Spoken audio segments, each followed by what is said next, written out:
Jupiter is a perplexing old giant, the fifth planet in our solar system and the oldest, made up of hydrogen and helium. Now, it's extremely fascinating and one to look at in the future. However, there is a special thing about this planet. It has an abundance of moons, 95 to be exact at the time of recording. But what's so special about these moons? Well, for this video, we'll just look at one in particular, but it will give you a much better idea to how this gas giant isn't alone in its unique orbit. This is Io, an extremely hostile but brilliant moon. It is the most volcanically active world in our solar system, with hundreds of volcanoes active right now. These volcanoes are so volatile, they shoot gas and dust past its sulfuric atmosphere and into space. Liquid lava pools and lakes sweep across its surface at a staggering 1,000 degrees, already putting our rather quiet moon to shame. In 1610, an astronomer by the name Galileo Galilei discovered Io. This discovery helped form the basic principle we now know today, that the planets in our solar system orbit the sun.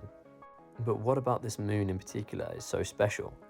Is it that its volcanoes are sometimes powerful enough to be seen from Earth with telescopes? Or is it that it's tidally locked like our moon, meaning that one orbit, whilst it rotates once on its axis, results in the same side always facing Jupiter? These are cool little quirks, but Io is more than that. Io is a lot smaller than Earth, so its internal heat, or otherwise known as formation heat, dissipated a lot quicker. This is a whole load of sciencey stuff, but in short, Io has a larger surface area in relation to its volume than a larger planet. So therefore the energy it has should have escaped a long time ago. So how is it able to produce more volcanic activity than any other world? It's all to do with orbit, gravity, and a little bit of luck. Io, along with 94 other moons, orbit around Jupiter. Similar to Earth, our moon raises tides on our planet. Jupiter raised tides on Io. The sheer size of Jupiter, though, can raise tides in a rock formation to well over 100 meters, which is a scary thought in itself. So if the formation heat is dissipated, how is it in a constant state of eruption? The orbit of Io is elliptical. This is slightly exaggerated in this photo, but it means that every 42 hours its orbit has an oval-shaped quality. The result of this would be like a rock tide rising and falling every 2 days on Earth. This constant friction creates a large amount of heat. This only adds about 50% of the required energy to power these monstrous volcanoes. This again is a little sciencey, but to keep it short, Io's elliptical orbit creates 2 points in the surrounding space, the empty focus and the other centered on the planet.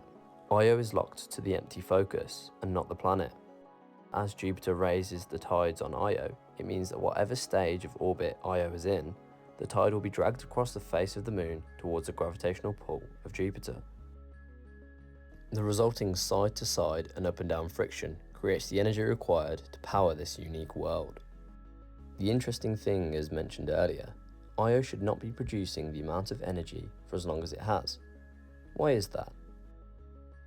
This is where its pals come in handy. Jupiter has 4 larger moons, Io included, Europa, Ganymede, and Callisto, all names that were adopted in the mid-1800s after their original names got a little confusing. 2 of the moons, Europa and Ganymede, orbit in a resonance of Io. So for every 4 rotations of Io, Europa goes around twice and Ganymede once. This sequence means every 4th orbit the moons align. Now if you've ever watched any space movie ever, they'll usually mention something about a gravitational slingshot. Look, I could swing around that neutron star.